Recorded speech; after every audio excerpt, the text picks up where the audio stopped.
Welcome to the Sufi Reverberations podcast, where each week, God willing, you will be able to hear a poem, a story, a meditation, and a musical interlude that give expression to one Sufi's perspective concerning the mystical dimension of Islam. My name is Anab Whitehouse, and I will be your host. Although I am not a sheikh, nonetheless I did have the opportunity to spend 16 years in the company of a Sufi saint of the 20th century, and by the grace of God was able to gain a few insights into the nature of the Sufi mystical path through that association.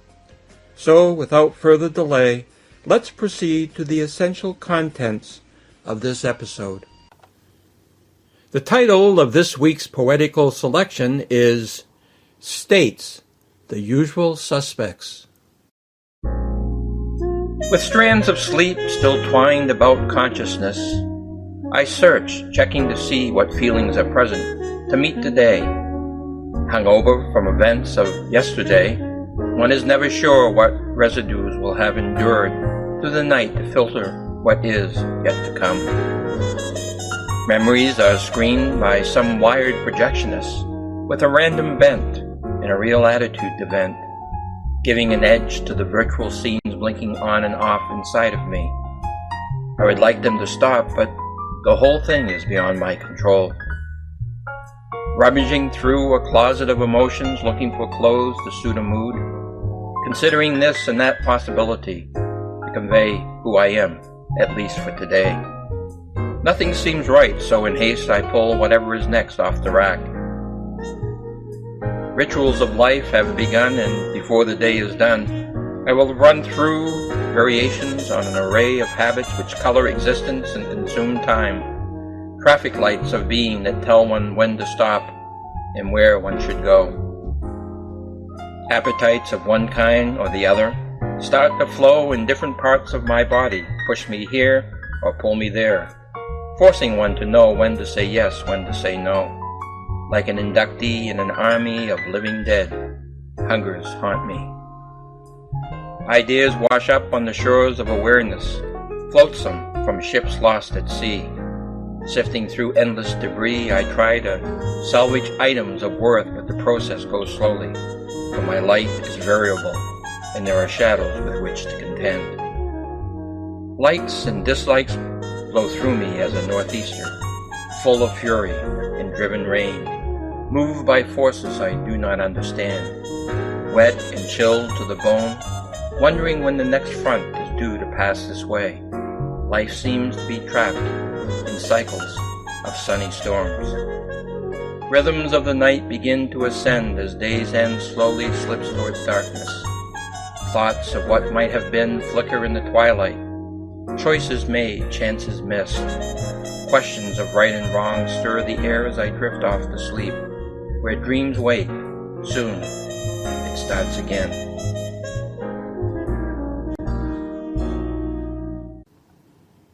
The title of this week's story is Bidding for Favors. Every Wednesday evening had become known as the Gentlemen's Club at the Center for Spiritual Pursuits. Part of the reason for this moniker was because most of the people who attended such sessions were quite wealthy and from fairly aristocratic families. However, as with many things, there was a history of sorts leading to the club's formation. More specifically, the mystical guide for the center believed that since rich people, some evidence to the contrary notwithstanding, are people too, he also felt such individuals ought to have an opportunity to be exposed to spiritual teachings. In order to help these individuals feel comfortable with their surroundings, the teacher had organized things so that mostly individuals from well-to-do families would be in attendance on such occasions, and thus, over a period of time, this practice had developed into, more or less, an unofficial institution known as the Gentlemen's Club.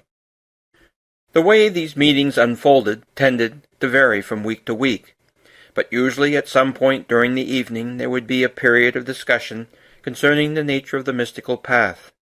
During such sessions, those who were interested often would ask about how to solve certain difficulties of life because, some prejudice to the contrary notwithstanding, rich people are not immune to problems. For instance, an individual might say to the spiritual guide, quote, I am having a rough time dealing with my son. He won't listen to me. What can I do?" End of quote. Of course, the advice dispensed by the guide would vary with the question raised, but the general form of the teachings often would be something like, "Well, Mr. Smith, you need to say such and such, a sacred chant 100,000 times, and then you should repeat such and such a litany so many thousands of times. In addition, if you were to fast on every Monday for the next 3 months, I think, God willing, you will discover that this problem you are having with your son may disappear." Now, some participants of the Gentlemen's Club sincerely tried to put into practice whatever advice was given by the center's spiritual guide. Quite a few of these individuals often found that, by the grace of God, many of the difficulties with which they came to the teacher would, in time, disappear, either completely or would become greatly improved, and therefore eventually would help bring about much more manageable and enjoyable lives. On the other hand, there also were some members of the club who, for whatever reason, were not really interested in following the practices recommended by the teacher for dealing with some of life's problems. Nonetheless, these individuals found benefit of one kind or another in attending the Wednesday meetings, and among other things, liked listening to the stories which the guide usually recounted during these occasions. Since the teacher did not stop being a guide for all the people who came to the center just because the Gentlemen's Club was in session, what frequently happened was the following. One of the teacher's assistants would appear in the entranceway to the room where the club's gathering took place, and wait for the guide to notice her or him. And then, once the assistant's presence was acknowledged, the assistant would say something like, "Sir, Mr. Jones is here with a problem." The guide would give instructions to have the person in question brought to the door. When that individual appeared, the teacher would say something like, "Mr. Jones, go home. Your problem is solved." Sometimes the assistant to the teacher might say to his or her guide, "Sir, Mr. Jones is here, and he just has something brief to say to you." And the teacher would agree to having Mr. Jones come to the doorway, at which time Mr. Jones might say, "I just wanted to thank you for your help with my problem. By the grace of God, it got solved just the way you said it would." And then Mr. Jones would leave, and the activities of the Gentlemen's Club would resume at whatever point they had been temporarily suspended. Many of the people who were ushered in to the room's threshold at these junctures were very poor. Naturally, such individuals were most welcome throughout the other days of the week, but in order not to exclude them from having access to the teacher on Wednesday evenings, when the Gentlemen's Club was in session, the foregoing process had been observed for as long as the club had been in existence. One night, after the usual Wednesday meetings had been completed, a member of the club requested a private audience with the teacher. The individual was one of those people who like spending time with the guide, but who still was not ready to become committed to the spiritual path.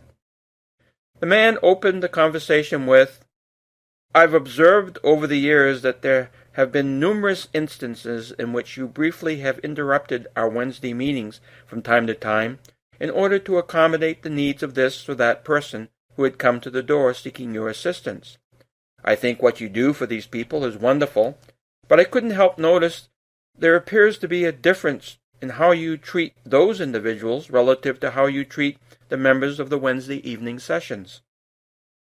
I mean, when we have difficulties, you give certain chants, litanies, or practices for us to do, and then oftentimes, by the grace of God, our problems do disappear.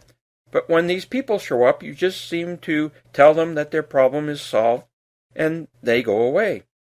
I may be missing something here, or it may be possible you have assigned certain chants and so on to them when we are not around, but if you will forgive me for saying so, there seems to be a certain, shall we say, difference in how things are handled with these people and the members of the Gentlemen's Club." Now, the reason why I'm bringing all of this up is that I am an extremely busy man.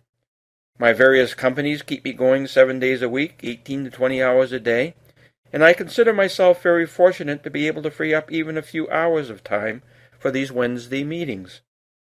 The various practices which you give to us when we come to you with our life problems tend to be very time-consuming.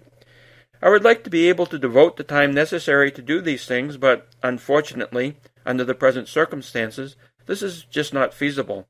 But of course I am hoping that in the foreseeable future my situation in this respect may change, and then I will have the time required to do the things you are advising us to do to help people like me who encounter different kinds of difficulty.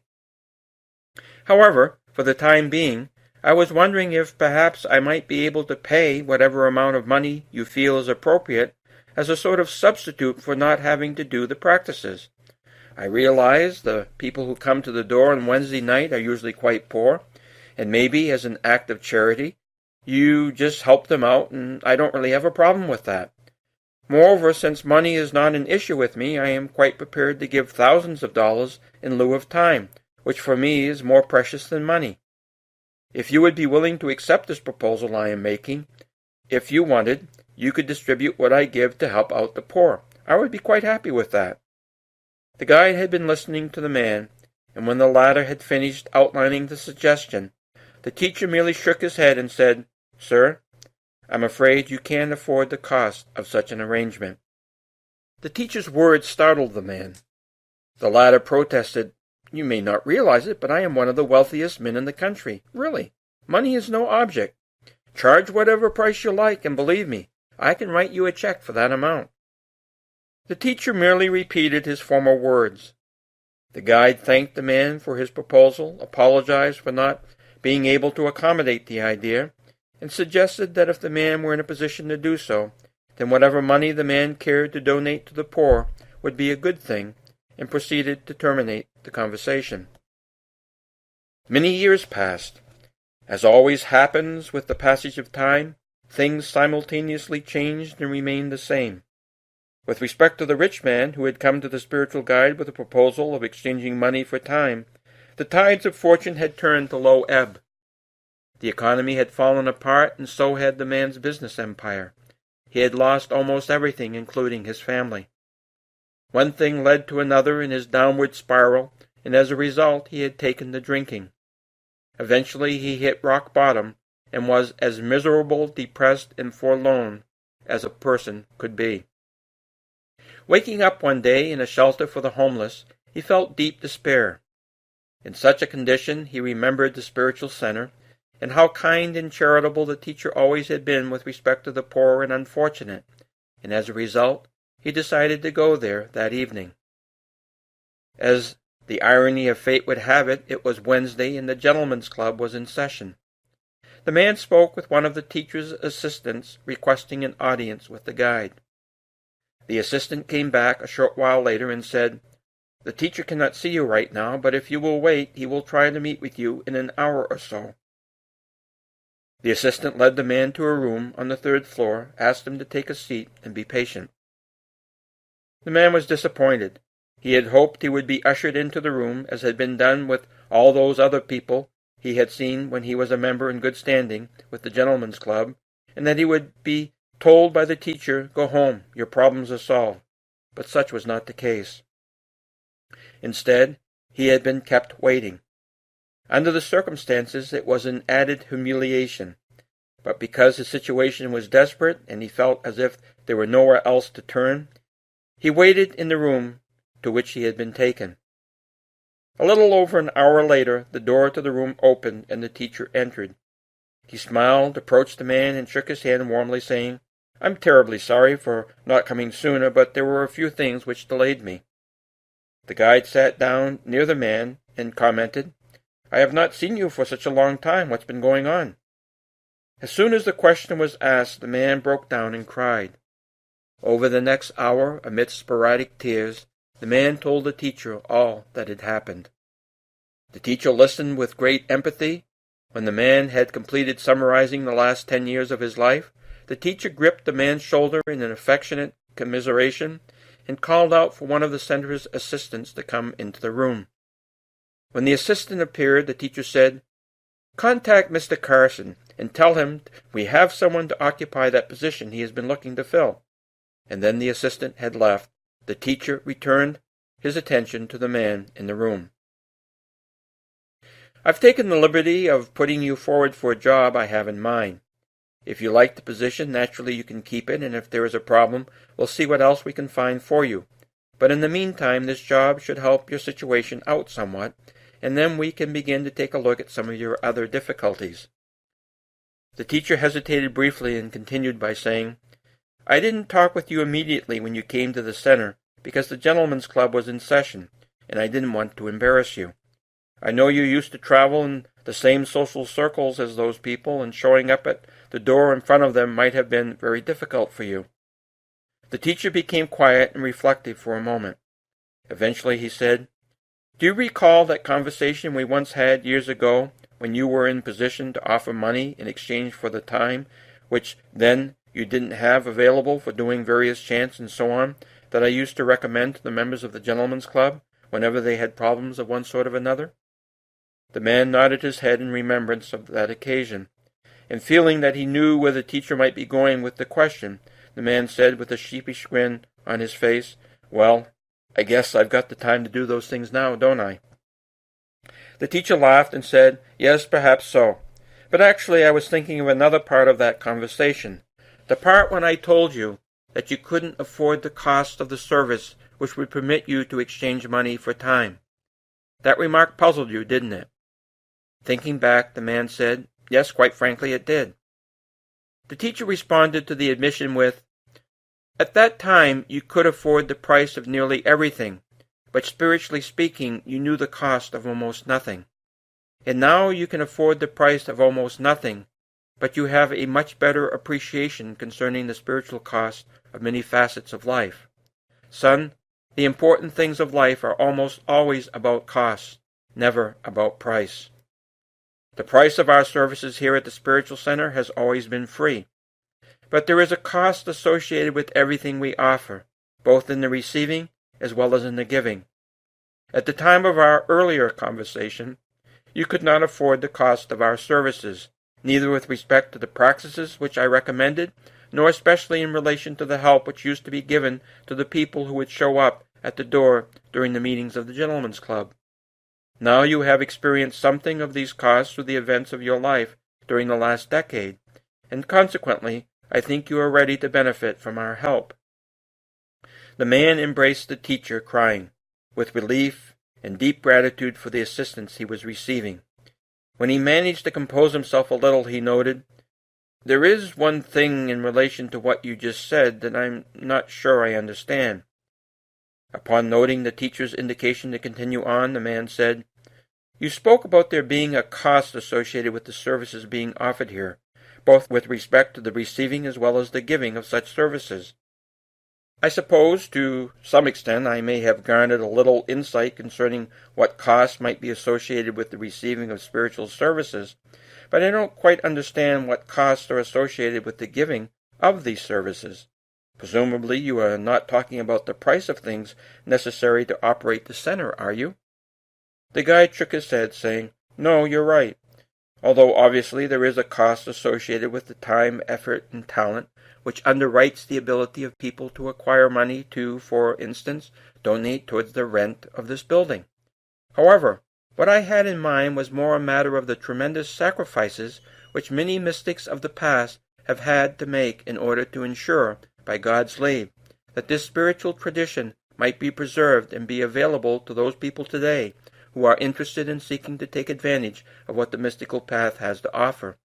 The costs of their sacrifices are incalculable, and very rarely are ever properly appreciated, except, of course, by the one, namely God, who inspires and helps them to cover such costs."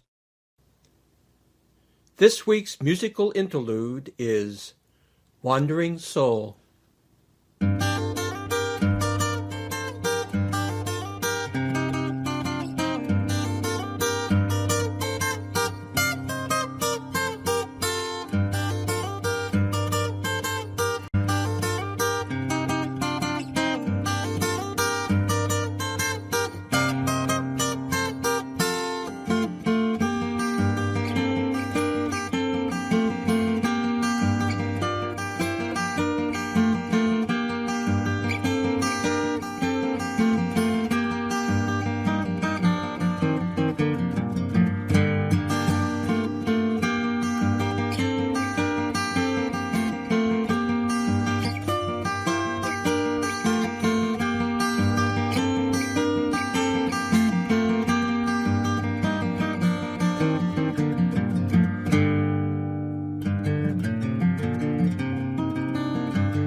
Since the beginning of time, there have been an unimaginably large number of choices that have been made by the beings that populate the universe.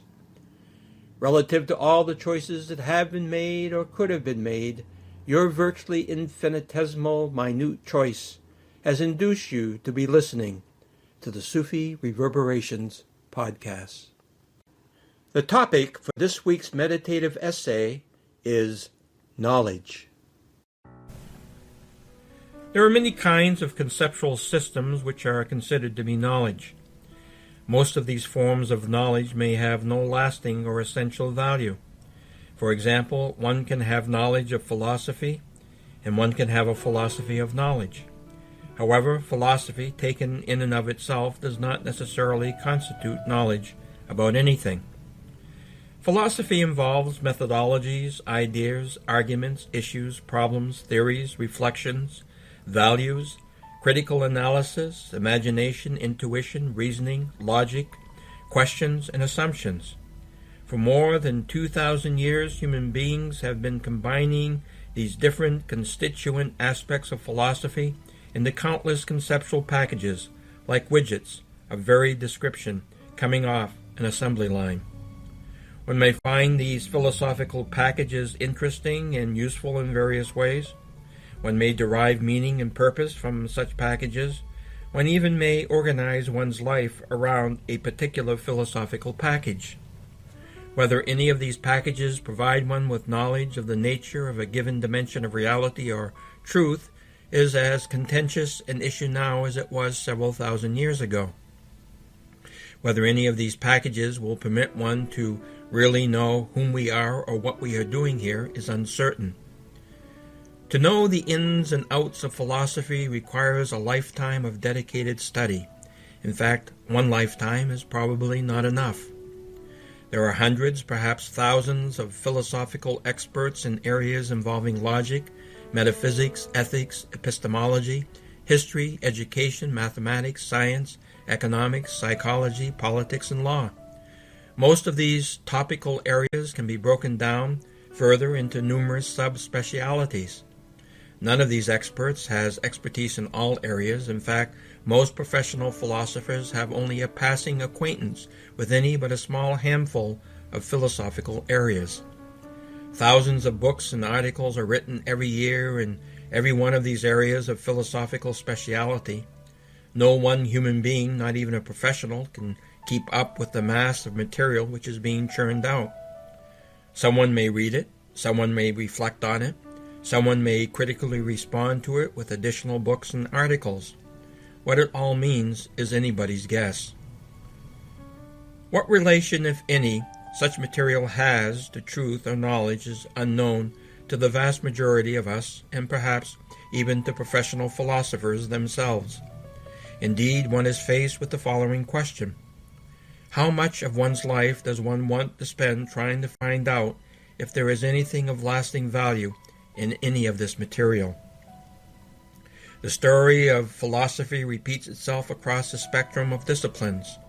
We have lots of theories, conventions, frameworks, principles, rules, methods, speculations, conjectures, ideas, systems, and perspectives in physics, law, biology, economics, mathematics, history, literature, medicine, engineering, social sciences, and so on. In almost all of these topical areas, there are facts, demonstrations, experimental results, proofs, confirmations, probabilities, and possibilities. In addition, there are unknowns, uncertainties, inconsistencies, anomalies, paradoxes, and controversies. Thousands of books and articles are published every year in many different languages in all of these subjects. For almost every position taken on any given issue, there are usually several counter positions. Theories are constantly changing. Material is being updated on a daily basis. New technologies and instruments are being introduced. Ideas, methods, and textbooks regularly become outdated. How does the non-professional individual navigate her or his way through all of this? How can one speak of becoming an educated person when any given individual is ignorant of so much? Furthermore, even with respect to that in which we have become educated, what is it we really know? Any one of these areas can totally consume an individual, and yet even a very brilliant, totally committed individual still would not have mastered all that can be learned in such areas. How long and how far should one pursue any of these areas to determine if they have any lasting and essential knowledge concerning the reality of human beings and creation? To complicate all of the foregoing, we really don't have a great deal of time in which to digest, reflect on, and evaluate any of the material to which we are exposed. Much of what is taught and learned is for purposes of getting a job which can pay enough money to keep us going. Each of us must economically justify our existence. Meaning, purpose, identity, justice, and truth have, at best, only marginal importance in the commercial scheme of things. Knowledge frequently is of value to the extent it can be exploited commercially. Education is valued, for the most part, because it serves the economic needs of government and business. As long as we work and consume and pay taxes, neither business nor government really cares whether we ever come to realize our essential identity and capacity. They don't care what we know about ourselves or anything else, as long as we know how to help them do and get what they want. Business and government are not interested in spirituality unless one can show them how it will enhance productivity and competitiveness or financially improve the bottom line. The scary part in all of this is we are business and we are government. We tend to call something knowledge for the jobs, money, consumption, and gratifications it makes possible. For the most part, we want education to serve our economic interests and career needs. We complain about the great need for values, meaning, purpose, justice, truth, and identity in our lives, yet we are not prepared to let those qualities get in the way of the cycles of business, profit, ambition, and success which are consuming our lives at a faster and faster rate of speed. Is modern knowledge really helping us to come to terms with whom we are? Does modern knowledge even know whom we are or what our essential capacity is? Does modern knowledge have the capacity to assist us to realize our essential identity, even assuming it accepted such an idea? Each person will have to come to her or his own conclusions concerning the foregoing questions. In reflecting on these matters, however, one might keep certain things in mind. The essence, purpose, general nature, and basic methodology of the Sufi path has remained unchanged since its inception. Whatever legitimate changes may have emerged over time among the practitioners of this mystical path were of a derivative nature from first principles. The Sufi understanding of the potential of human beings has remained consistent over time. Furthermore, every generation of Sufi practitioners has exhibited many individuals who give clear evidence of having realized that potential. To be a Sufi, one does not have to grapple with the impossible task of mastering all of the information and data coming from the many different disciplines to which modernity gives expression. Instead, one merely has to grapple with the very difficult but far from impossible task of mastering oneself. To seek to have knowledge of one's essential spiritual nature, one does not need to have access to or an understanding of any aspect of modern conceptual knowledge. All one needs is an authentic Sufi master and a sincere commitment to that sheikh. According to the practitioners of the Sufi path, whatever knowledge may come from science, medicine, and other forms of modern scholarship will be of use at best only up to the time of our death. After that, such knowledge will have no value to us. On the other hand, Sufi masters indicate that whatever knowledge we gain on the Sufi path will have value beyond the present life. In fact, such knowledge will have its greatest significance and use after our physical death. You have been listening to the Sufi Reverberations podcast. I hope you will join me next week for a new episode of this program. May peace be your companion.